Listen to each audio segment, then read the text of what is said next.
And here once again, you're a baby, you're a child, the flowers are brilliantly coloured, the stars are gorgeous, the smell of the earth, the sound of the rain, everything is marvellous once again.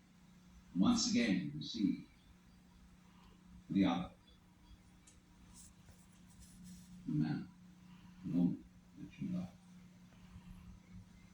As if it had never happened before, it all starts over.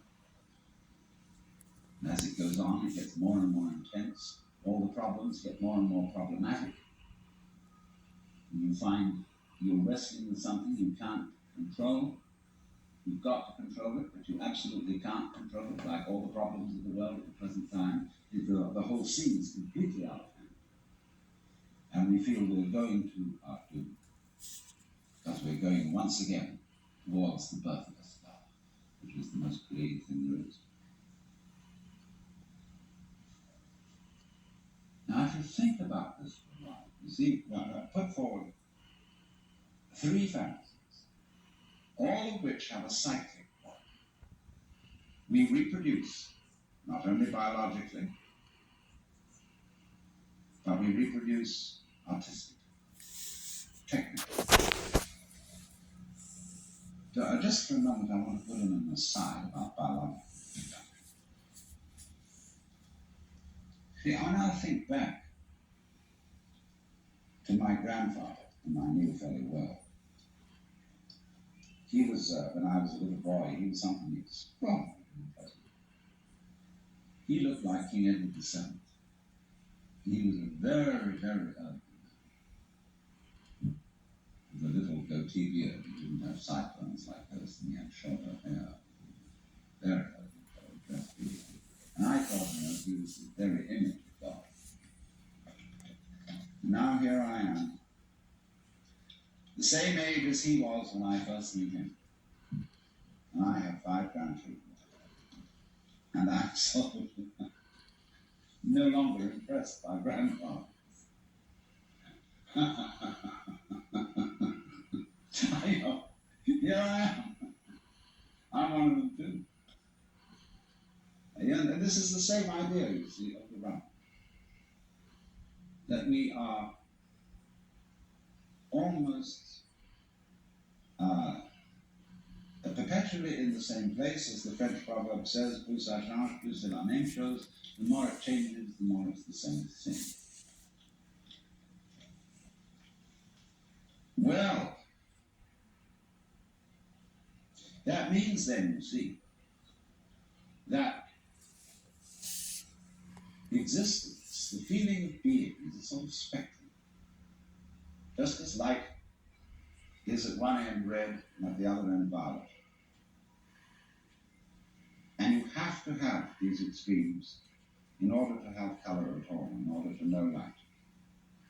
So you see, likewise, we have to have the experience that there is somebody else, something else going on altogether out of our control, in order to have the experience of being me.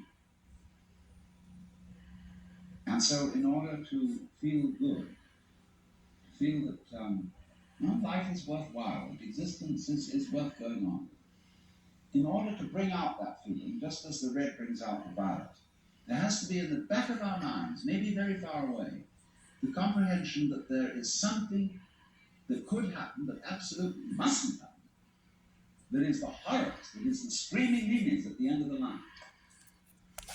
We have to know that's there. And every so often, that has to happen. Because if there isn't the experience that we go through, called the screaming meanings at the end of the line, where everything has gone wrong, like just before he died, the British novelist Arnold Bennett said, "I feel somehow that everything's absolutely wrong." You know? So the possibility, even the imagination that there could be such an experience in the back of our heads, is the background which gives intensity to the sense that we call feeling good, feeling that it's all right. It's all right. So, if you understand, you see that really and truly you're always in the same place. Just as every creature thinks it's a human being.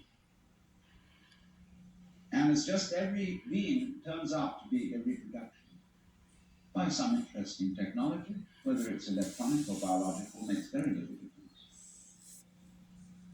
And just as it may be, I don't know, planets are stars, ways of becoming other stars, and so on, and so on, and so on. But the moral is, you're always in the same place.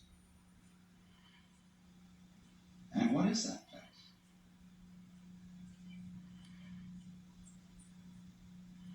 You can ask yourself very, very, I won't say seriously, because this isn't really serious, it's sincere.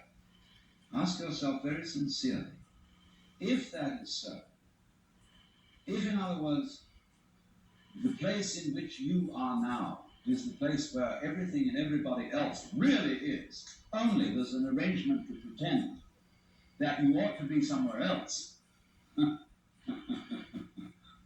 So the place where you are is the place where you're always pretending you ought to be somewhere else. And this is the nature of life. This is the pulse. I ought to be somewhere else. So it's a kind of a gazum like that. See? When if you discover that that's the trick that you're playing on yourself, you become serene. And you don't entirely give up the game because you've seen through it. If you say, it really might be fun to go on playing.